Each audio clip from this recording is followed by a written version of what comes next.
Setiap item di dalamnya bisa memberinya manfaat tanpa akhir. Masalahnya adalah untuk mengambil peti harta karun perak, dia hampir membayar harga hidupnya. Kesulitan peti harta karun emas dan hitam bisa dibayangkan. Haruskah dia mengambil peti harta karun itu atau tidak? Pada platform tinggi tingkat keempat, dua peti harta karun emas memancarkan cahaya keemasan gelap. Itu adalah godaan besar bagi semua seniman bela diri. Namun, sejak dimulainya jalan pengambil percobaan, tidak ada yang pernah mendapatkan peti harta karun emas sebagai hadiah.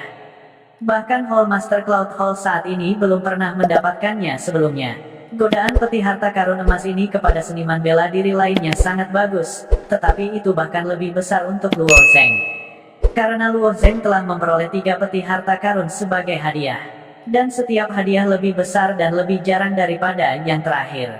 Dia memahami manfaat peti harta karun ini lebih baik daripada seniman bela diri lainnya. Tingkat pertama adalah hadiah jiwa. Tingkat kedua adalah jiwa darah naga berkepala 9 yang meningkatkan vitalitas darah. Level ketiga adalah manual warisan Blood Demon Great Emperor, teknik budidaya peringkat suci. Lalu bagaimana dengan tingkat keempat? Tingkat kelima, sulit membayangkan apa imbalan di dalamnya. Tapi Luo Zeng bukan orang yang sembrono. Mereka yang terlalu impulsif pada dasarnya mati dengan sangat cepat. Untuk mendapatkan hadiah peti harta karun perak, hidup Luo Zeng tergantung pada seutas benang. Dengan kekuatannya sendiri, jika dia ingin mendapatkan hadiah peti harta karun emas, dia takut. Harta, senjata, dan teknik kultivasi penting, tetapi hidupnya sendiri bahkan lebih penting. Terlebih lagi, tingkat kultivasi Luo Zeng saat ini masih sangat rendah. Menurut Xi Jingtian, siapapun yang berada di bawah level 3 alam refleksi jiwa dapat memasuki jalan penyempurnaan. Jika dia menjadi elit Cloud Hall, dia mungkin memiliki kesempatan untuk memasuki Path of Refinement lagi. Bagaimanapun, Path of Refinement dikendalikan oleh Cloud Hall. Selama aturan ditetapkan oleh seseorang, dia akan mampu memperjuangkan kesempatan. Tapi Luo Zeng memilih untuk menyerah untuk saat ini. Ini tidak berarti bahwa dia tidak ingin melihat apa tes tingkat keempat itu. Dia perlahan memanjat tebing, lalu melompat dan berdiri di tepi platform batu tingkat keempat. Saat Luo Zeng berdiri di tepi platform batu, dia melihat 2 lampu merah muncul di gua. Pada saat yang sama, Luo Zeng mendengar rengekan rendah. Binatang buas. Gelombang ketakutan yang membuat rambut Luo Zeng berdiri menutupi seluruh tubuhnya.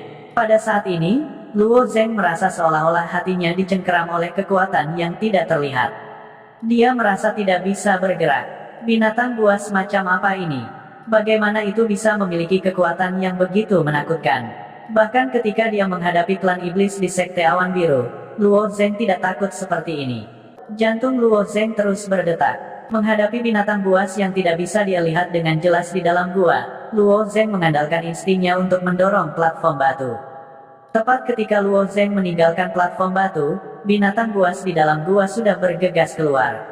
Namun, kecepatan binatang buas itu begitu cepat hingga seperti bayangan hitam.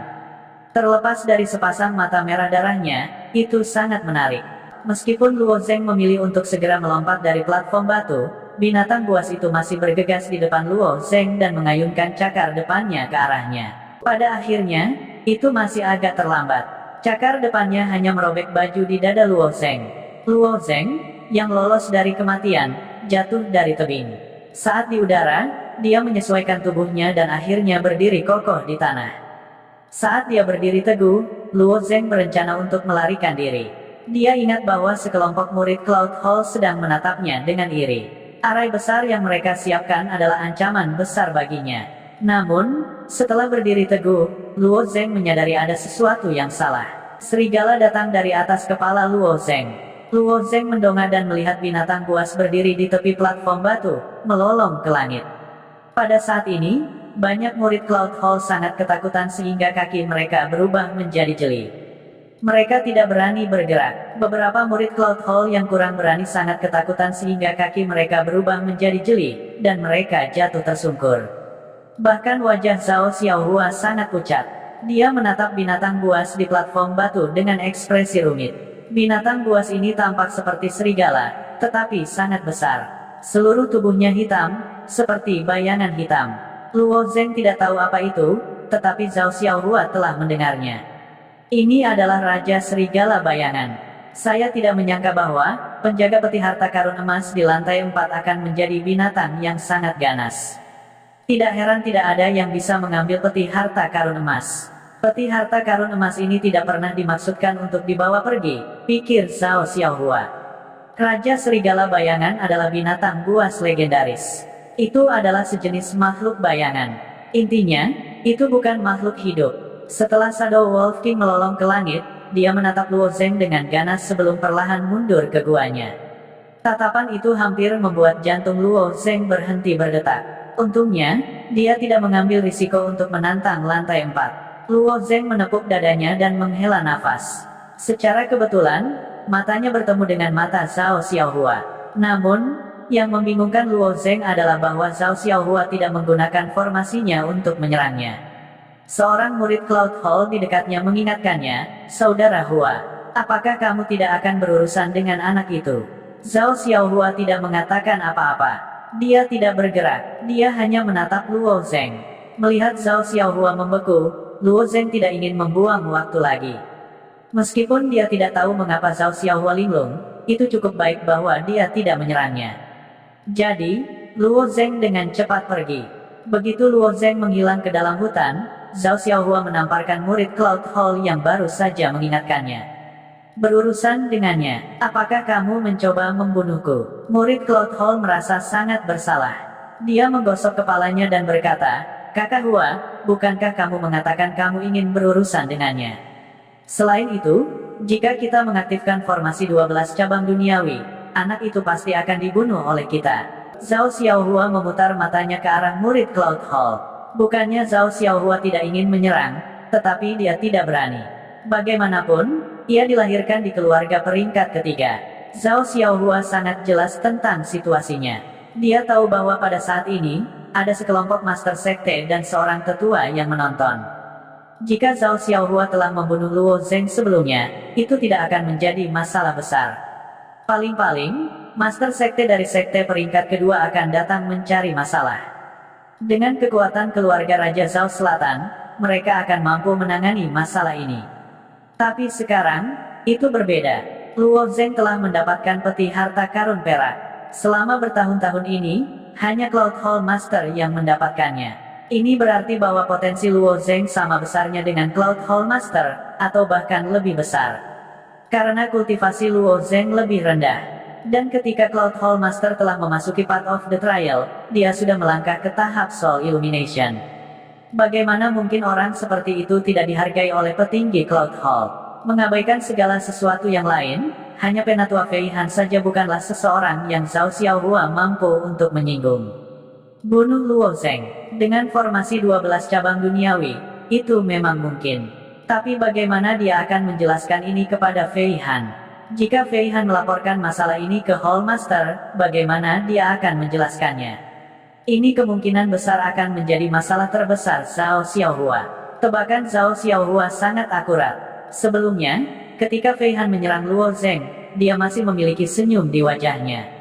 Meskipun bakat Luo Zeng bagus dan penampilannya luar biasa, ada terlalu banyak jenius di 5 sekte kelas 2 dan aula awan yang hebat. Penampilan Luo Zeng sebelumnya telah menyebabkan Fei Han memandangnya dengan cara yang berbeda. Tapi sekarang berbeda. Setelah mendapatkan peti harta karun perak di lantai 3, status Luo Zeng di hati Fei Han meningkat pesat. Ketika Luo Zeng jatuh, wajah Fei Han menjadi gelap. Dia khawatir Zhao Xiaohua akan menggunakan Grand Array 12 cabang bumi untuk berurusan dengan Luo Zeng. Sangat disayangkan bahwa dia tidak dapat mengirimkan suaranya. Jika tidak, dia pasti akan memperingatkan Zhao Xiaohua untuk tidak bertindak gegabah. Kalau tidak, bahkan keluarga Raja Zhao Selatan tidak akan bisa melindunginya. Untungnya, Zhao Xiaohua ini adalah orang yang cerdas. Dia memahami situasinya dan tahu siapa yang bisa dia sentuh dan siapa yang tidak bisa dia sentuh. Jadi melihat Luo Zeng pergi tanpa cedera, suasana hati Fei Han perlahan berubah menjadi lebih baik. Luo Zeng mengikuti jalan asalnya dan memasuki hutan yang rimbun. Saat dia berjalan, dia mengeluarkan pakaian dari cincin spasialnya dan menggantinya. Tepat saat dia selesai berganti pakaian, Luo Zeng mengerutkan kening dan dengan lembut berkata, "Keluar." Sebuah bayangan hitam turun dari langit dan menginjak tanah. Itu adalah anak berjubah. Anak berjubah itu berkata, kamu luar biasa. Aku tidak percaya kamu mendapatkan peti harta karun di tingkat ketiga. Bisakah aku pergi bersamamu? Luo Zeng memandang anak berjubah itu dengan acuh tak acuh dan menggelengkan kepalanya. Saya tidak pergi dengan orang-orang yang tidak menunjukkan wajah mereka. Anak berjubah melepas jubahnya, memperlihatkan wajah tampan dengan sedikit kejahatan. Namaku Bai Li Hongfeng, Luo Zeng. Setelah keduanya memperkenalkan diri, mereka terus berjalan keluar. Mereka mungkin bahkan belum setengah jalan melalui persidangan. Luo Zeng juga tahu pentingnya kerjasama. Sangat disayangkan bahwa Hua Tianming dan Pei Tianyao telah pergi sejak lama. Bai Li Hongfeng juga sangat kuat, jadi dia bisa pergi bersama mereka. Namun, Bai Li Hongfeng sangat bertele-tele. Hanya dalam waktu singkat, dia terus mengajukan pertanyaan kepada Luo Zeng, yang membuat Luo Zeng sangat kesal. Dia bahkan menyesal setuju untuk pergi bersamanya. Ketika Luo Zeng berjalan keluar dari hutan dan melihat laut api pembakaran langit yang bergelombang, dia berkata, laut api pembakaran langit mulai surut. Ayo cepat dan mengejar. Burning Sky Sea of Flames yang luas dan tak terbatas mulai surut perlahan, mengungkapkan satu blok batu demi satu. Tidak jauh, para pembudidaya terbang turun dari platform tinggi satu persatu dan dengan cepat maju di atas balok-balok batu. Luo Zeng dan Bai Li Hongfeng dengan cepat melintasi platform tinggi dan melompat ke balok batu, mengikuti di belakang para pembudidaya ini. Selama proses ini, Luo Zeng dengan sengaja meningkatkan kecepatannya, ingin melepaskan Bai Li Hongfeng. Namun, kecepatan Bai Li Hongfeng bahkan lebih cepat darinya. Jika Luo Zeng meningkatkan kecepatannya, Bai Li Hongfeng akan lebih cepat. Jika Luo Zeng melambat, Bai Li Hongfeng juga akan melambat. Selain itu, Bai Li Hongfeng terus mengobrol di samping Luo Zeng. Luo Zeng, apa sebenarnya yang ada di dalam peti harta karun perak di lantai 3? Bai Li Hongfeng bertanya. Mendengar pertanyaan ini, Luo Zeng memutar matanya ke arah Bai Li Hongfeng. Pertanyaan ini sangat bodoh. Bagaimana mungkin Luo Zeng memberitahunya? Bai Li Hongfeng tidak merasa tersinggung setelah Luo Zeng memutar matanya ke arahnya. Dia hanya tersenyum malu dan mengubah topik pembicaraan. Luo Zeng, tidakkah menurutmu tingkat kesulitan tersembunyi terlalu tinggi? Luo Zeng memang merasa seperti itu. Sepanjang jalan pengambil percobaan, Luo Zeng tidak menemukan sesuatu yang terlalu sulit, selain dari tahap percobaan tersembunyi. Kadang-kadang, murid elit akan mati, tapi itu entah karena mereka terlalu sial atau karena mereka tidak beruntung. Namun, kesulitan tahap percobaan tersembunyi memang sangat tinggi. Ketika Luo Zeng pertama kali melihat tahap percobaan tersembunyi, targetnya adalah peti harta karun hitam di lantai tertinggi. Pada akhirnya, Luo Zeng memberikan semuanya, tetapi dia hanya berhasil mendapatkan peti harta karun perak di lantai 3 dan barang-barang di dalamnya. Adapun kekuatan Raja Serigala Hitam di lantai 4, itu benar-benar di luar imajinasi Luo Zeng. Luo Zeng tidak percaya diri sama sekali, jadi dia tidak punya pilihan selain mundur sementara. Jelas, kesulitan tahap uji coba tersembunyi ditetapkan terlalu tinggi. Bahkan para murid elit dari berbagai sekte besar akan merasa sangat sulit untuk mendapatkan peti harta karun merah di lantai pertama. Misalnya, murid Cloud Hall itu adalah contohnya. Murid-murid Aula Awan yang bisa memasuki jalan pengambil percobaan semuanya cukup kuat untuk diperingkatkan di antara sekte-sekte kelas 2 teratas. Namun, mereka bahkan tidak bisa mendapatkan peti di lantai pertama. Seolah-olah mereka tidak diizinkan untuk mendapatkan peti di lantai yang lebih tinggi. Justru karena peti-peti ini sulit didapat, hadiah di dalam peti harta karun itu sangat tinggi. Bahkan Cloud Hall tidak memiliki fondasi semacam ini. Pikirkan tentang hal ini, jika jalur pengambil percobaan ini didirikan oleh Cloud Hall, apakah mereka akan memasukkan teknik kultivasi Saintier seperti 10.000 Evil Well of Existence dalam hadiahnya? Itu jelas tidak mungkin. Teknik kultivasi terbaik seperti itu tidak akan mudah diteruskan ke orang luar. Belum lagi menghadiahkannya kepada murid Cloud Hall, bahkan orang-orang dari level Xi Jingtian tidak akan bisa mendapatkannya. Sumber rahasia ini mungkin adalah Kaisar Iblis Darah. Untuk bisa disebut sebagai ahli tingkat Kaisar, reruntuhan kuno ini mungkin milik sekte kelas 6. Karena beberapa alasan yang tidak diketahui, sekte kelas 6 ini akhirnya dihancurkan. Mungkin Kaisar Iblis Darah juga menderita luka berat, atau mungkin dia pergi karena alasan lain. Singkatnya, Kaisar Iblis Darah telah menempatkan semua fondasi sekte kelas 6 ini ke dalam jalur pengambil ujian. Pada saat yang sama, dia telah menyesuaikan tingkat kesulitan dari jalan pengambil percobaan. Ini adalah satu-satunya cara untuk menjelaskan mengapa kesulitan pengambil percobaan yang tersembunyi begitu tinggi dan mengapa hadiahnya sangat mengejutkan.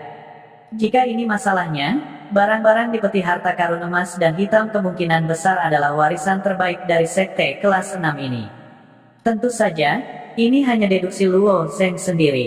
Namun, terlepas dari apakah deduksinya benar atau tidak, Luo Zeng merasa bahwa dia harus mengambil peti harta karun emas dan hitam.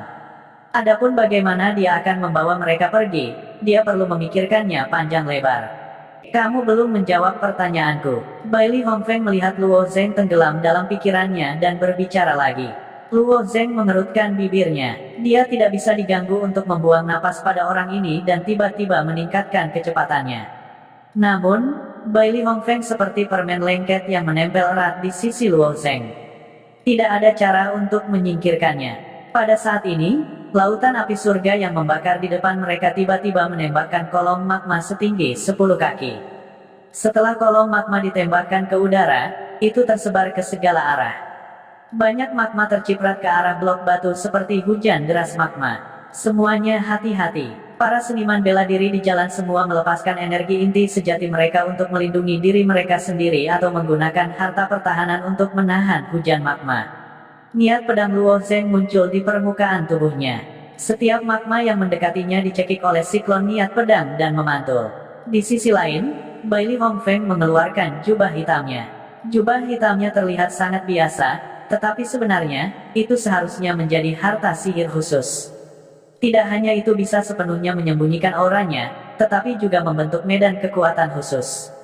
Semua magma yang memercik ke tubuhnya meluncur turun di sepanjang medan gaya di sekitar jubahnya. Setelah kolom magma menghilang, hujan magma juga berhenti. Pada saat ini, sebuah raksasa melayang dari lautan api surga yang membara. Raksasa ini panjangnya ribuan kaki, dan tubuhnya seperti bukit besar. Paus api hitam. Ini paus api hitam. Jangan panik. Paus api hitam tidak akan mengambil inisiatif untuk menyerang. Ia memiliki temperamen yang sangat jinak. Selama kita tidak memprovokasinya, melihat paus api hitam, mata Luo Zeng berkilat kaget. Dia tidak menyangka bahwa akan ada raksasa seperti itu di lautan api surga yang membara. Paus api hitam mengungkapkan kepalanya yang besar dan merangkak di lautan api surga yang membara. Paus itu terlihat sangat mirip dengan paus di laut. Punggungnya berwarna biru dan perutnya berwarna putih. Namun, ada banyak garis merah menyala di punggung birunya. Yang terbaik adalah tidak memprovokasi raksasa seperti itu.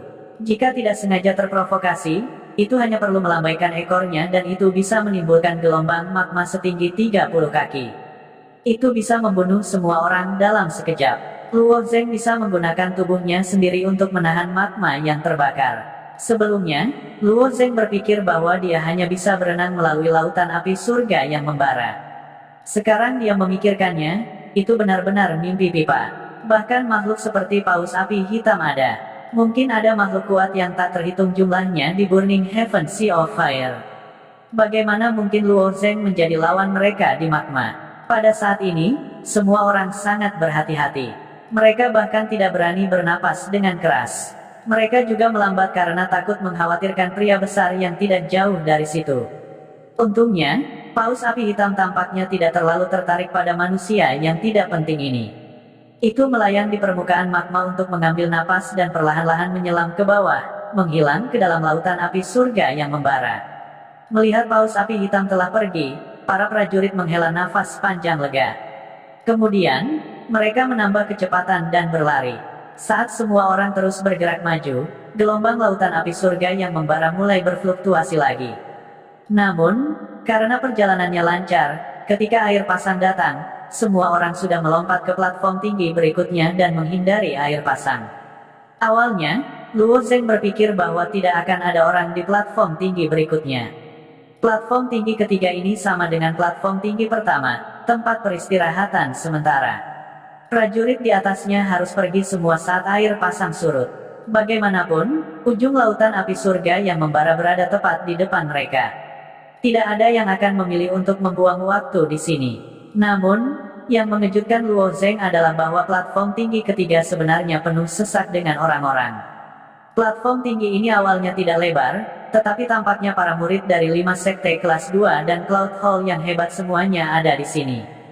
Hua Tianming. Luo Zeng dengan cepat menemukan Hua Tianming di antara kerumunan. Melihat Luo Zeng, Hua Tianming mengungkapkan senyum pahit, "Kami terjebak di sini." "Terjebak di sini? Tidak bisakah kita melewati bagian depan?" Luo Zeng bertanya dengan rasa ingin tahu. Hua Tianming mengangguk, "Batu blok di depan telah dihancurkan." "Blok batu telah dihancurkan?" Luo Zeng mengangkat alisnya, ekspresi terkejut di wajahnya. Jelas, dia tidak mengharapkan situasi seperti itu terjadi. Blok batu dari Burning Heaven Flame Sea tidak terlalu kokoh. Sepanjang jalan, ada 1 atau 2 balok batu yang hancur. Namun, jarak itu tidak berarti apa-apa bagi seniman bela diri, dan mereka bisa melewatinya dengan 1 lompatan. Namun, lebih dari 100 balok batu di depan mereka telah dihancurkan. Ini bukan sesuatu yang bisa dilewati dengan 1 lompatan. Selanjutnya, terbang dilarang di jalur percobaan. Ini setara dengan semua seniman bela diri yang berpartisipasi dalam ujian terjebak di sini. Memang, hal semacam ini membuat orang agak ragu apakah harus tertawa atau menangis. Namun, setelah sampai sejauh ini di jalur percobaan, mereka tidak mungkin kembali. Oleh karena itu, banyak seniman bela diri kembali ke platform tinggi untuk membahas tindakan pencegahan. Setelah mendengarkan kata-kata Hua Tianming, Luo Zeng mengangguk dan kemudian bertanya, "Mengapa Pei Tianyao tidak ada di sini?" Platform tinggi ini tidak besar, dan Luo Zeng menemukan bahwa Pei Tianyao tidak ada di sana. Pei Tianyao jelas telah berjalan di depan Luo Zeng, tetapi sekarang dia tidak ada di sini. Mungkinkah dia telah mati? Mengingat kekuatan Pei Tianyao, tidak mungkin dia mati di sini. Hua Tianming tersenyum pahit dan berkata, "Pei Tianyao mengambil jalan lain." "Jalan lain? Ada jalan lain?"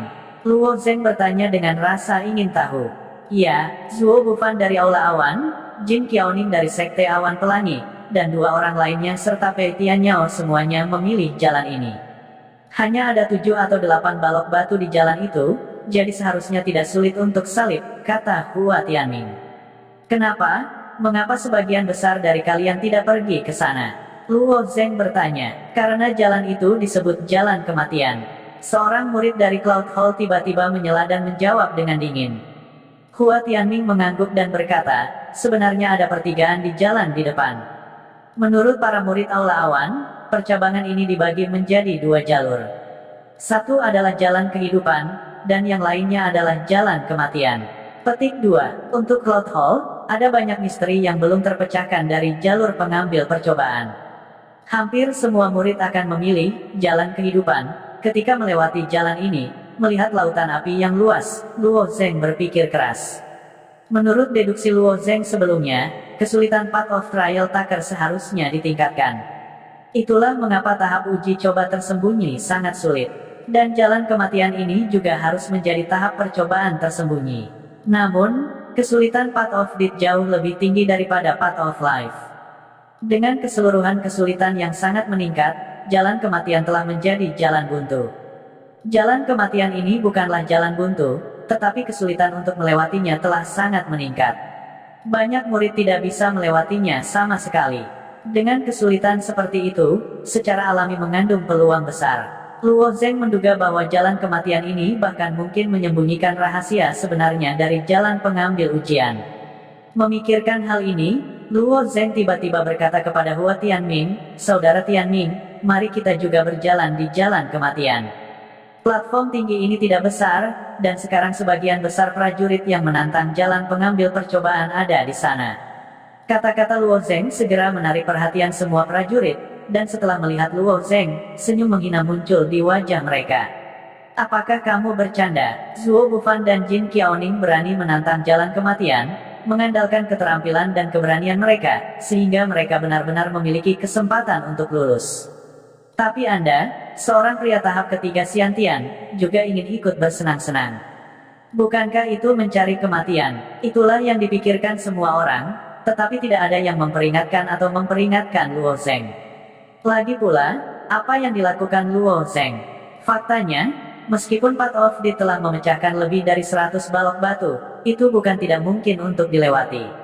Prajurit memiliki berbagai kemampuan, dan sekarang begitu banyak orang telah berkumpul di sini, mereka akhirnya akan menemukan solusi. Misalnya, murid perempuan dari Sekte Awan Pelangi telah menggunakan metode budidaya atribut esnya untuk memadatkan magma untuk sementara, membentuk jalan pendek untuk dilalui orang. Prajurit dengan kemampuan yang sama, jika mereka bekerja sama dengan baik satu sama lain, akan dapat melompat ke jalan kematian. Jadi para prajurit ini mendiskusikan masalah ini di antara mereka sendiri. Bagaimana bekerja sama, bagaimana memanfaatkan peluang, semua ini harus sangat tepat dan memakan waktu. Hua Tianming berpikir sejenak, tetapi sebelum dia sempat menjawab, Baili Hongfeng, yang tidak jauh darinya, sedang mendiskusikan masalah dengan murid Sekte Xianyunnya, dan dalam sekejap, dia muncul di depan Luo Zheng dan berkata, usul yang bagus. Aku juga ingin berjalan di jalan kematian. Luo Zheng memutar matanya. Dia juga tahu bahwa tidak mudah untuk menyingkirkan Baili Hongfeng. Jika dia bersikeras mengikuti mereka, Luo Zheng benar-benar tidak bisa melakukan apapun padanya. Kalau begitu, aku juga akan berpartisipasi. Hua Tianming juga mengangguk. Sebelumnya, ketika Pei Tianyao memilih untuk pergi bersama Zuo Bufan dan yang lainnya, Hua Tianming ragu-ragu sejenak dan tetap di platform tinggi. Mungkin dalam pikiran Hua Tianming, pergi bersama Luo Zheng akan lebih aman. Sampai saat berikutnya lautan api surga yang membara surut, para pejuang di platform tinggi masih dengan hati-hati berencana untuk menyeberangi jalan kematian. Luo Zheng, Hua Tianming, dan Baili Hongfeng sudah melompat dari platform tinggi. Setelah mereka bertiga melompat dari platform tinggi, seseorang mencibir dan berkata, benar-benar ada banyak orang berani akhir-akhir ini. 3 lainnya akan mati. Dari apa yang kamu katakan, kakak senior kita Zuo juga akan mati. Mendengar kata, lagi, para murid Aula Awan sedikit tidak senang. Di mata para murid Cloud Hall, Zuo Bufan adalah eksistensi seperti dewa. Tidak ada tempat di dunia yang tidak bisa dikunjungi oleh Zuo Bufan. Ketika gelombang terakhir surut, Zuo Bufan membuat keputusan ini, dan itu membuat semua murid Aula Awan sangat bersemangat. Jadi bagaimana jika itu adalah jalan kematian? Prajurit yang dimakamkan di jalan kematian adalah orang-orang yang melebih-lebihkan kekuatan mereka sendiri. Jika mereka tidak cukup kuat, mereka hanya bisa mati. Tetapi kakak senior mereka Zuo berbeda. Bahkan jika itu adalah jalan kematian, dia masih bisa menembusnya. Ini disebut menempatkan diri di jalan buntu dan kemudian hidup kembali. Jadi ketika mereka mendengar kata, lagi, para murid Cloud Hall secara alami memiliki sesuatu untuk dikatakan. Melihat sikap agresif para murid Aula Awan, para pejuang lainnya langsung terdiam. Tetapi di dalam hati mereka agak tidak yakin. Zuo Bufan memang sangat kuat, tapi berapa banyak dari mereka yang berani menantang jalan kematian yang lemah? Jika mereka mengerti bahwa mereka tidak cukup kuat, mereka akan memilih jalan kehidupan. Apakah benar-benar menyenangkan untuk mati? Tetapi kata-kata ini hanya bisa dipikirkan di dalam hati mereka. Murid-murid Aula Awan selalu sangat sombong. Menyinggung mereka bukanlah hal yang baik. Luo Zheng, Hua Tianming, dan Baili Hongfeng memanfaatkan air surut untuk berlari di sepanjang blok batu. Setelah beberapa saat, mereka melihat persimpangan jalan. Kedua jalan rusak, seolah-olah telah dirusak oleh binatang buas yang kuat. Tetapi jalan di sebelah kanan memiliki lebih banyak balok batu yang pecah. Ada lebih dari 100 dari mereka. Ini adalah jalan kehidupan. Menurut jalan normal dari pengambil percobaan, mereka pasti akan mengambil jalan kehidupan. Tapi jalan di sebelah kiri hanya memiliki beberapa blok batu yang pecah. Ini adalah jalan kematian, melompati. Karena mereka telah memilih jalan ini, Luo Zheng tidak ragu-ragu. Dia terbang ke bawah dan melompat. Dengan kepakan lengan bajunya, dia sudah mencapai sisi lain. Hua Tianming juga orang yang berkemauan keras. Dia hanya sedikit ragu sebelumnya. Tetapi karena dia telah setuju untuk bepergian dengan Luo Zheng, dia secara alami tidak akan memiliki pikiran lain.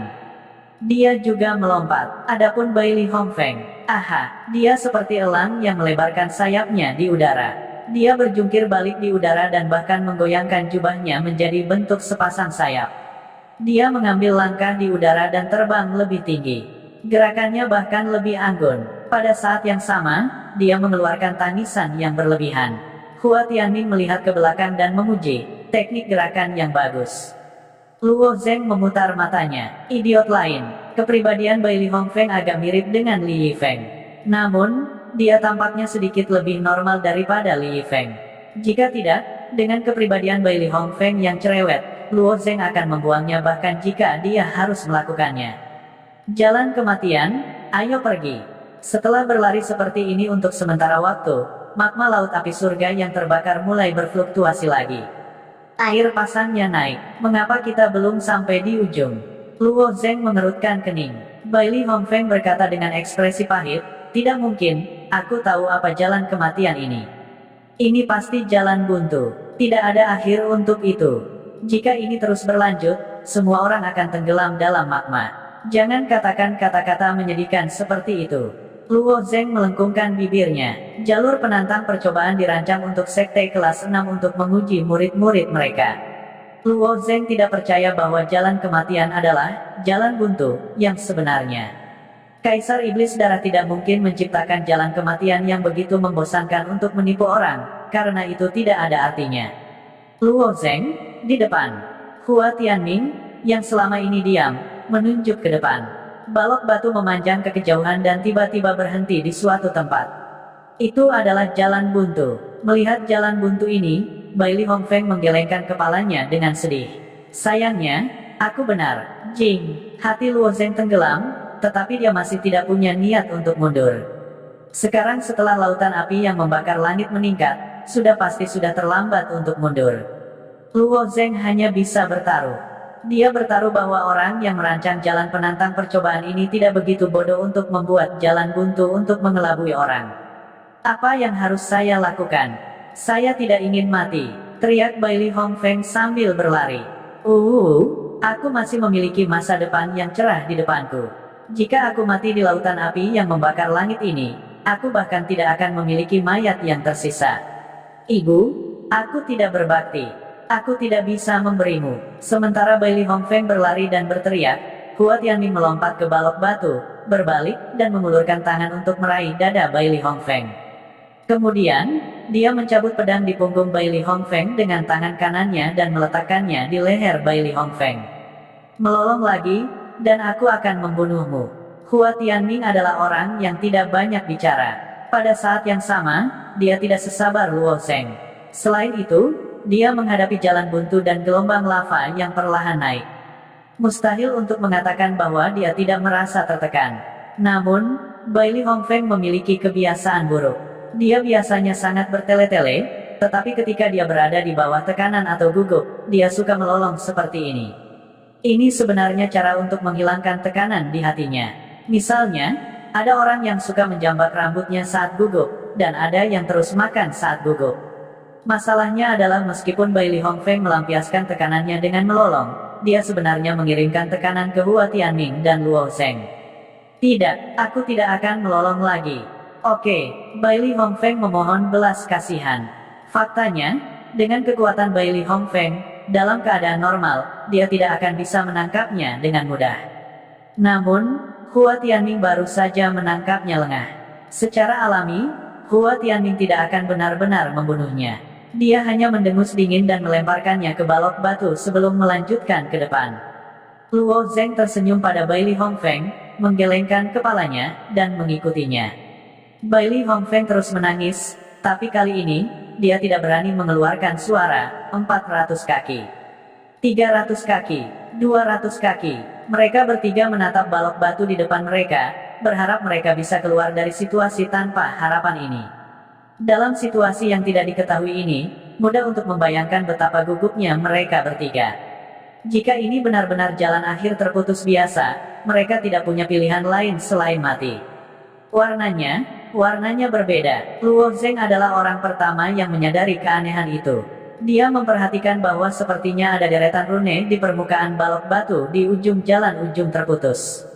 Mengenakan biaya, mata Hua Tianming menyala, dan dia mengatupkan giginya dan menyerbu ke depan. Meskipun dia tidak tahu apa arti rune itu, setidaknya dia melihat secercah harapan. Gelombang lahar sudah naik, dan tingginya hanya 1 kaki untuk menenggelamkan balok-balok batu. Ada total 10 blok batu di ujung jalan ujung terputus, dan setiap blok batu memiliki rune melingkar di atasnya.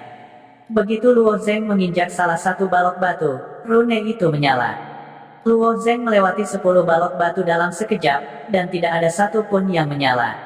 Ketika Luo Zeng mencapai ujung jalan ujung yang terputus, pusaran tiba-tiba muncul di ujung jalan ujung yang terputus. Pusaran biru tua sangat mirip dengan pusaran di pintu masuk jalur pengambil percobaan. Ada jalan, mata Luo Zeng berbinar, dan senyum muncul di wajahnya. Jelas, dia telah membuat taruhan yang tepat. Pada saat yang sama, Hua Tianming juga menyusul. Ketika dia menginjak blok batu terakhir, pusaran muncul di depannya.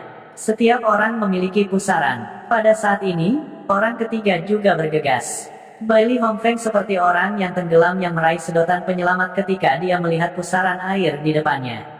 Kecepatannya bahkan lebih cepat dari Luo Zeng dan Hua Tianming, dan dia bahkan menggunakan teknik melompat yang sangat dia banggakan untuk mendarat dengan kuat di blok batu terakhir. Pusaran ketiga tidak muncul. Apa yang sedang terjadi? Wajah Bailey Hongfeng pucat. Gelombang lava naik lebih tinggi dan lebih tinggi, dan beberapa di antaranya bahkan mencapai permukaan balok batu. Mengapa tidak ada pusaran untuknya? Lupakan, aku masuk dulu. Bailey Hongfeng berkata sambil terjun ke salah satu pusaran. Namun, ketika dia setengah jalan, kekuatan tolak yang kuat mendorongnya keluar. Bukan kamu yang memicu pusaran ini. Kamu tidak bisa memasukinya. Apakah kamu melewatkan salah satu balok batu? Luo Zeng bertanya dengan suara yang dalam. Pada saat ini, pasang lava naik lebih tinggi dan lebih tinggi. Saya pikir begitu. Bailey Hongfeng sangat gugup. Dia sangat bersemangat ketika dia melihat pusaran itu sehingga dia tidak menginjak balok batu keempat. Sebaliknya, dia menginjaknya. Pergi ke sana dan injak. Luo Zeng memerintahkan. Tapi, blok batu keempat sudah setengah terendam oleh lava. Saat lava melonjak, rune berkedip masuk dan keluar dari keberadaan. Apakah kamu mati atau tidak? Tidak ada hubungannya dengan kami, kata Hua Tianming dengan dingin. Kita harus masuk sekarang, Luo Zeng. Bailey Hongfeng mengertakkan gigi dan terbang ke udara. Dia berputar-putar di udara. Teknik gerakannya sudah sangat kuat, jadi dia dengan mudah mendarat di blok batu keempat. Dia seperti burung raksasa yang kakinya tidak menyentuh tanah. Setelah menyalakan rune di blok batu dengan ujung kakinya, dia dengan cepat mundur. Sekarang, semua blok batu sudah terendam oleh lava. Luo Zeng dan Hua Tianming telah memasuki pusaran, meninggalkan Bailey Hongfeng tanpa tempat untuk mendarat. Aku akan menginjaknya, aku akan menginjaknya, aku akan menginjaknya. Untungnya, Bailey Hongfeng memiliki teknik gerakan yang aneh. Bahkan Luo Zeng dan Hua Tianming tidak akan bisa melakukan apa yang dia lakukan. Dia mampu meminjam kekuatan di udara dan mempertahankan ketinggiannya dengan bantuan jubahnya. Pada saat ini, dia seperti ayam betina yang terus-menerus jatuh, mengepakkan sayapnya dengan sia-sia. Namun, dia masih tidak bisa menghentikan momentum ke bawah. Pada akhirnya, Bailey Hongfeng berguling ke pusaran dalam parabola. Celepuk, saat dia melewati pusaran, dia jatuh dengan keras ke tanah. Dia berguling-guling di tanah dan memeluk kaki kanannya erat-erat, mengerang.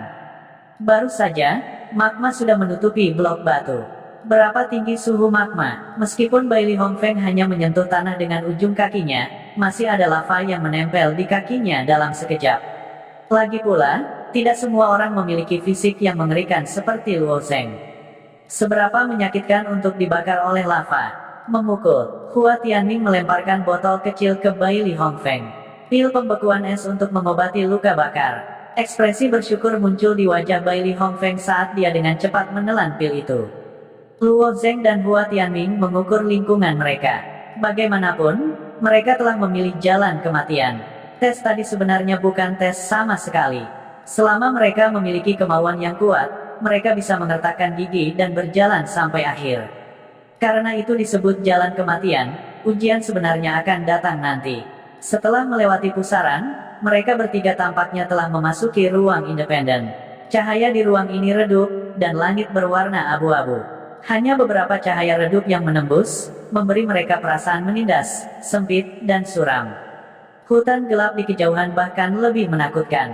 Hanya dewa yang tahu keberadaan misterius dan kuat macam apa yang bersembunyi di dalamnya. Ayo pergi. Luo Zheng memerintahkan. Hua Tianming mengikuti dari belakang. Bailey Hongfeng buru-buru berdiri dan terlatih tatih di belakang. Meskipun kemampuan pemulihan seorang kultivator kuat, dan pil pembekuan es Hua Tianming mampu menyembuhkan luka bakarnya, itu masih akan memakan waktu. Sekarang, Bailey Hongfeng menyesal tidak mendapatkan peti harta karun biru kedua. Jika dia memilih untuk mendapatkan peti harta karun biru dan menyerap jiwa darah naga berkepala 9, dia akan bisa pulih dari cedera kecil ini dalam sekejap. Di hutan yang gelap, tidak mungkin untuk membedakan jalan di depan mereka dengan bantuan cahaya redup. Mereka hanya bisa mengandalkan intuisi mereka untuk bergerak maju. Bailey Hongfeng juga menutup mulutnya. Lagi pula, dia bukan orang bodoh. Kalau tidak, bagaimana dia bisa memiliki kekuatan seperti itu? Jika dia masih berani berteriak di tempat seperti itu, dia takut dia tidak akan mati cukup cepat. Setelah berjalan sebentar di hutan yang sunyi dan suram ini, kelompok itu mendengar suara lembut dari sesuatu yang menerobos udara. Siu, suaranya sangat lembut, tetapi Luo Zheng masih mendengarnya. Hati-hati, Bailey Hongfeng memperingatkan. Luo Zheng bereaksi sangat cepat. Dia mengulurkan tangan dan menarik Hua Tianming kembali, hanya untuk melihat bayangan hitam kecil melintas melewati sisi Hua Tianming dan memotong lengan Hua Tianming. Pakaian di lengan Hua Tianming robek, dan ada luka kecil di lengannya. Apa itu? Hua Tianming memegang pedang pemakan darah di tangannya dan melihat sekeliling dengan waspada. Bayangan hitam kecil itu bukanlah panah atau senjata tersembunyi. Mereka semua melihat bayangan hitam itu berubah arah setelah memotong Hua Tianming dan menghilang ke dalam hutan yang gelap lagi. Itu mungkin semacam makhluk hidup. Bailey Hongfeng mengendus dan tiba-tiba berkata, "Aku melihatnya. Itu kelelawar yang sangat kecil. Sayapnya tipis dan tajam, seperti sayap pisau." Hua Tianming dipotong oleh kelelawar ini. "Bagaimana kamu bisa melihatnya?" Luo Zheng bertanya dengan rasa ingin tahu. Bailey Hongfeng terkekeh dan berkata, "Saya memiliki bakat bawaan. Selama ada jejak cahaya, saya bisa melihat semuanya tanpa halangan. Meskipun gelap di sini, tidak terlihat jauh berbeda dengan saya. Bakat bawaan untuk penglihatan malam." Baru sekarang Luo Zheng memperhatikan bahwa mata Bailey Hongfeng bersinar dengan cahaya biru tua. Matanya mirip dengan mata kucing, dan dia bisa melihat dengan jelas segala sesuatu di sekitarnya dalam cahaya yang sangat redup.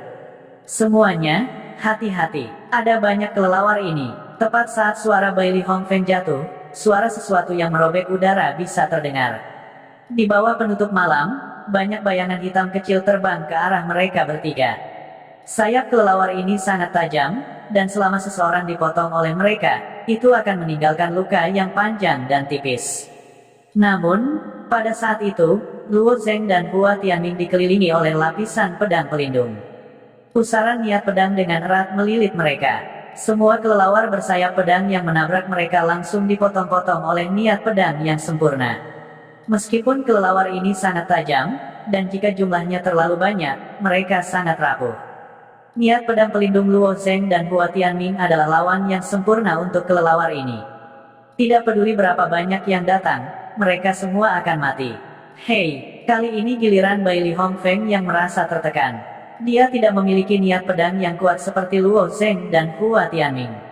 Tak berdaya, Bailey Hongfeng hanya bisa membungkus tubuhnya dengan jubahnya, langsung menyembunyikan auranya. Kelelawar ini tidak memiliki mata, dan mereka menggunakan metode khusus untuk merasakan keberadaan manusia. Namun, jubah Bailey Hongfeng mampu sepenuhnya menyembunyikan auranya. Mereka bertiga menggunakan metode mereka sendiri untuk terus maju melalui hutan yang gelap. Meskipun mereka memiliki cara untuk menghadapi kelelawar ini, mereka bertiga tidak lengah. Bagaimanapun, jalan kematian memiliki reputasi yang begitu hebat, jadi tidak mungkin untuk hanya menjadi berbahaya ini. Saat mereka berjalan maju, pusaran air lain muncul tidak jauh. "Kita masih harus berteleportasi." Ekspresi Luo Zheng sedikit berubah. "Aku ingin tahu kemana kita akan dipindahkan ke." Hua Tianming punya firasat buruk tentang ini. Mereka tampaknya akan semakin dalam dan lebih dalam ke jalan kematian. Ketakutan terbesar manusia bukanlah hantu, tetapi yang tidak diketahui.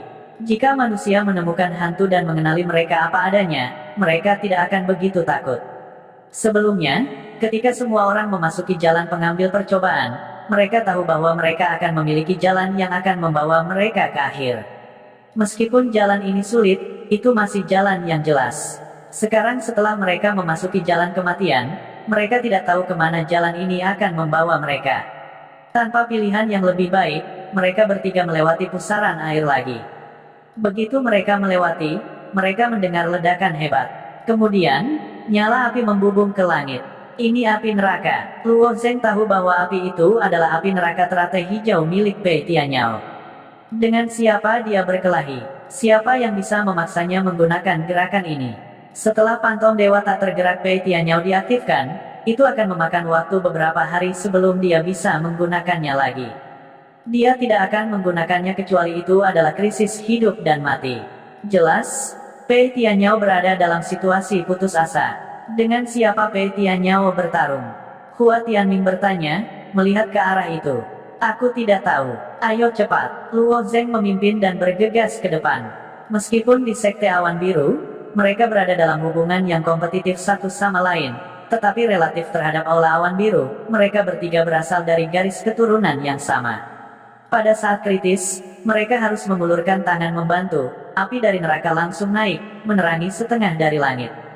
Luo Zeng dan Hua Tianming terus maju ke arah api neraka. Sepanjang jalan, pohon-pohon yang menghalangi jalannya langsung dipotong-potong. Bahkan batang beberapa pohon kuno langsung dipotong-potong oleh niat pedang yang sempurna. Sudut mulut Baili Hongfeng berkedut saat melihat cara Luo Zeng maju. Dia berpikir, kedua orang ini terlalu abnormal. Keduanya memiliki niat pedang yang sempurna.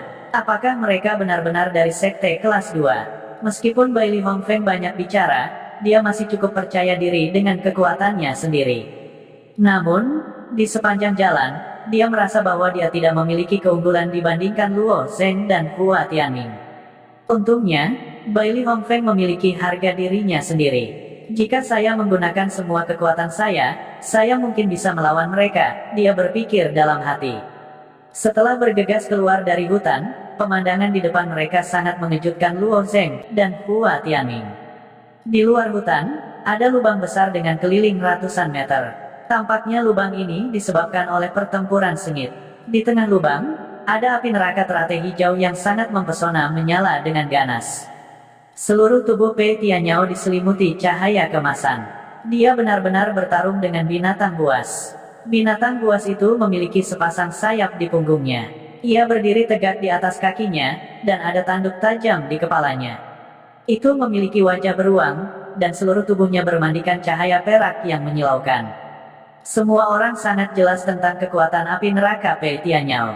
Bahkan Luo Zeng hanya bisa bertarung dengan Pei Tianyao di api neraka dengan mengandalkan tubuh senjata spiritualnya yang spesial. Selain itu, Luo Zeng tidak melawan kekuatan api neraka teratai hijau secara langsung. Dia hanya kebal terhadap api. Namun, binatang buas ini sebenarnya mampu menahan pembakaran api neraka Pei Tianyao dan bertarung dengannya di api neraka. Binatang buas itu maju selangkah dan mengulurkan lengannya yang seperti banteng untuk melawan Pei Tianyao, yang menggunakan tubuh Vajra yang tidak bisa dihancurkan. Hanya dalam 3 gerakan, Pei Tianyao tersapu keluar dari api neraka.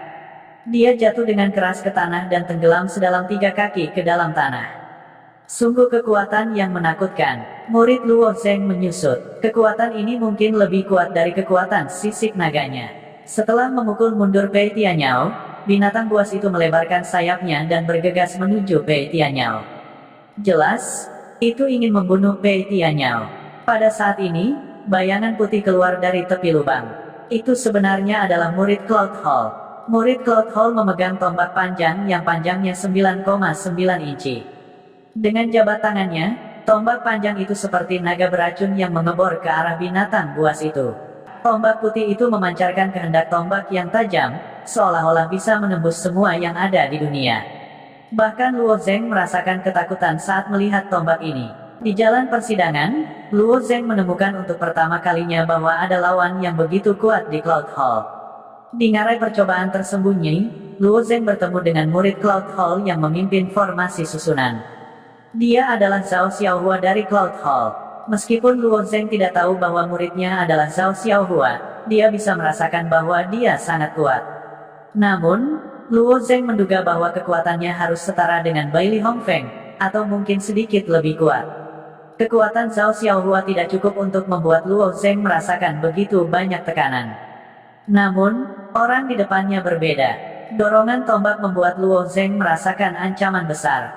Menurut perkiraan Luo Zeng, tubuh artefak roh tingkat tinggi seperti selembar kertas di depan tombak ini. Kekuatan ini jauh melebihi rata-rata murid Cloud Hall. Niat tombak itu seharusnya sempurna. Hua Tianming dievaluasi. Pedang memiliki niat pedang, dan tombak memiliki niat tombak. Niat semacam ini yang datang dengan senjata pada awalnya merupakan proses pengguna dan penggabungan senjata mereka.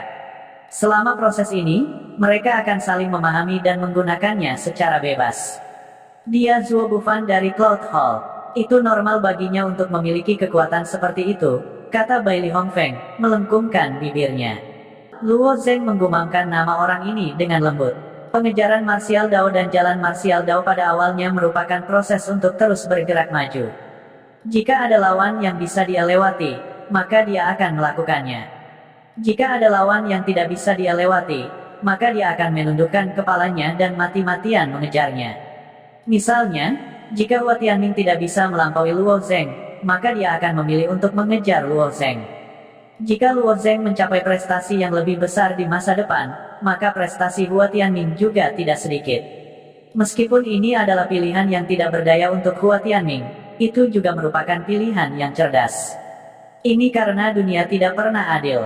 Tidak peduli seberapa kuat dan sempurnanya seseorang, akan selalu ada seseorang yang berjalan di depannya, yang lebih kuat dan lebih sempurna darinya. Apakah dia memilih untuk melampaui atau mengikuti, Luo Zeng harus menantang Zuo Bufan. Ini jelas bukan waktu yang tepat. Semua orang berada di jalan kematian. Dihadapkan dengan semua jenis makhluk yang tidak dikenal, hanya ada satu pilihan, dan itu adalah untuk membantu satu sama lain melalui kesulitan. Binatang buas yang bahkan tidak bisa dibakar oleh api karma teratai hijau sebenarnya ditusuk oleh tombak ini. Lengan binatang buas itu tertusuk oleh tombak putih. Ekspresi ganas muncul di wajah binatang buas itu. Tiba-tiba, itu mengeluarkan lolongan. Raungan itu begitu memekakkan telinga sehingga membuat kulit kepala semua orang mati rasa. Kemudian, binatang buas itu menerkam Zuo Bufan. Binatang buas ini tingginya 10 kaki. Tidak hanya itu besar, tetapi gerakannya juga sangat gesit. Itu melambaikan sayap berdaging di punggungnya dan terus-menerus menerkam Zuo Bufan. Ekspresi Zuo Bufan tenang, dan matanya tenang. Tombaknya terus memanjang dan memanjang. Setiap kali binatang buas itu menerkamnya, tombak Zuo Bufan akan teracung. Tusuk penusuk void, tusuk reinkarnasi, tusuk berputar. Setiap kali dia menunjuk, dia akan mampu menusuk telapak tangan binatang buas itu. Di bawah tusukan berulang tombaknya, telapak tangan binatang buas itu sudah mengeluarkan banyak darah. Bufan, kamu bisa melakukannya. Ada beberapa orang di sebelah Zuo Bufan, dan yang berbicara adalah seorang wanita. Luo Zeng dan yang lainnya belum pernah melihat murid perempuan dari Cloud Hall sebelumnya. Ini Jin Qiaoning dari Sekte Awan Pelangi. Dia seharusnya menjadi tunangan Zuo Bufan. Bai Li Hongfeng, yang berada di sebelah Luo Zeng, mengambil kesempatan untuk berbicara. Luo Zeng menggelengkan kepalanya dan tersenyum. Bai Li Hongfeng tidak hanya bertele-tele dan suka mengomel. Jin Qiaoning bertubuh ramping dan memiliki wajah menawan seperti peri. Dia dan Zuo Bufan adalah pasangan yang sempurna. Mereka benar-benar bisa disebut pasangan emas. Ayo pergi. Sepertinya Zuo Bufan seharusnya bisa menghadapi binatang buas itu. Setelah mengatakan itu, Luo Zeng dan dua lainnya pergi untuk bertemu. Jin Qiaoning dan yang lainnya juga memperhatikan Luo Zeng. Wajah mereka menunjukkan keterkejutan. Mereka tidak menyangka akan ada orang lain selain mereka yang berani memasuki jalan kematian. Awalnya, setelah mengamati situasinya, Luo Zeng berpikir bahwa Zuo Bufan dapat menangani binatang buas ini sendirian. Namun, mereka bertiga bahkan belum berjalan setengah jalan ketika perubahan mendadak terjadi. Binatang buas itu menyerang Zuo Bufan untuk waktu yang lama tanpa hasil. Tiba-tiba, ia meraung lagi, mengepakkan sayapnya dan mundur agak jauh. Cahaya perak di tubuh binatang buas itu perlahan meredup. Kemudian, sisik emas muncul dan menutupi tubuh binatang buas itu lapis demi lapis. Hati-hati, setelah Flying Yaksa ini berubah, kekuatannya akan meningkat pesat. Seorang murid Cloud Hall di belakang Jin Qiaoning tiba-tiba berteriak keras. Jin Qiaoning menoleh dan menatap murid Cloud Hall dengan heran. Bahkan Zuo Bufan memiliki ekspresi aneh di wajahnya saat mendengar ini. Karena Luo Zheng dan yang lainnya datang kemudian, mereka tidak mengetahuinya. Mereka hanya berpikir bahwa murid Cloud Hall ini berpengalaman dan berpengetahuan luas. Namun, Zuo Bufan adalah yang paling bingung. Kelompok Zuo Bufan memasuki jalan kematian bersama. Ada total 5 orang. Mereka adalah Zuo Bufan, Jin Qiaoning, Pei Tianyao, Zhou Cheng dari Mystic Cloud Sect, dan murid Cloud Hall lainnya. Kali ini, ada banyak murid Aula Awan yang memasuki jalan kematian, beberapa kali lebih banyak dari sekte lainnya. Namun, meskipun ada banyak orang, dengan ingatan Zuo Bufan yang luar biasa, dia dapat menyebutkan hampir semua murid Cloud Hall. Namun, dia tidak mengenal murid Cloud Hall ini. Ini adalah hal yang sangat aneh. Murid Aula Awan ini seharusnya tidak ada, tetapi mereka telah bertemu dengannya di jalan para pengambil percobaan. Yang lebih aneh lagi adalah setelah memilih jalan kematian, murid Aula Awan ini tampaknya memiliki pemahaman yang sangat baik tentang jalan kematian. Ketika semua orang melihat bahwa jalan kematian di Laut Api Surga yang membara adalah jalan buntu, murid Aula Awan ini mengatakan kepada semua orang untuk bertahan sampai akhir, bahwa akan ada jalan keluar di ujungnya. Benar saja, seperti yang dikatakan murid Aula Awan ini, ketika kerumunan mencapai blok batu terakhir dari jalan ujung rusak, pusaran mulai muncul. Bahkan setelah memasuki pusaran, murid Aula Awan ini masih sangat akrab dengan jalan kematian, membantu mereka menghindari banyak daerah berbahaya. Hanya saja belum lama ini, mereka berlima secara tidak sengaja memasuki sarang Flying Yaksa ini, dan dikejar oleh Flying Yaksa ini sampai sekarang. Selain itu, mereka tidak tahu bahwa binatang buas ini disebut Yaksa terbang. Ini juga nama yang diteriakkan oleh murid Cloud Hall. Siapa murid Cloud Hall ini? Mengapa dia mengikutinya ke jalan kematian? Apa yang dia rencanakan? Misteri ini selalu membingungkan Zuo Bufan. Luo Zheng tidak tahu bahwa Zuo Bufan dan Jin Qiaoning sedang memikirkan banyak hal, tetapi ketika dia melihat Flying Yaksa yang terus berubah di udara, ekspresinya juga menjadi serius. Yaksa terbang ini sudah memiliki kekuatan seperti itu sebelum berubah, dan setelah berubah, kekuatannya meningkat pesat. Siapa yang bisa menekannya? Saudara Tianming, mari kita serang bersama. Luo Zheng mengeluarkan Blood Drinker. Hua Tianming juga mengeluarkan pedang pengikis darah di punggungnya, dan tatapannya seperti pisau saat dia menatap Flying Yaksa emas di udara. Kalian tidak perlu menyerang, kalian akan menghalangi. Zuo Bufan melambaikan tombak panjang di tangannya. Jelas, Zuo Bufan tidak berpikir bahwa penampilan Luo Zheng, Hua Tianming, dan Bailey Hongfeng akan membantunya. Dalam pandangan Zuo Bufan, ketiga orang ini telah memasuki jalan kematian untuk menyeretnya ke bawah. Satu berada di tahap ketiga dari alam bawaan, satu berada di lingkaran penuh dari alam bawaan, dan satu lagi berada di tahap pertama dari alam refleksi surgawi. Ketiga orang nekat ini berani memasuki jalan kematian, dan mereka semua akan menjadi beban. Di mata Zuo Bufan, hanya Jin Qiaoning dan Pei Tianyao yang memenuhi syarat untuk bertarung berdampingan dengannya. Adapun Zhou Cheng dari Mystic Cloud Sekte itu, jika bukan karena perlindungannya, dia akan mati ratusan kali. Zuo Bufan sangat percaya diri, dan pada saat yang sama sangat arogan. Dia memiliki kekuatan mutlak, jadi dia tidak keberatan melindungi orang lain. Jika ada yang ingin campur tangan dalam pertempuran Zuo Bufan dan membantunya, pertama-tama mereka harus bertanya pada diri sendiri apakah mereka memiliki kekuatan dan kualifikasi untuk melakukannya. Cerita bersambung, terima kasih yang telah menonton. Jangan lupa like, comment, and subscribe, karena subscribe itu gratis.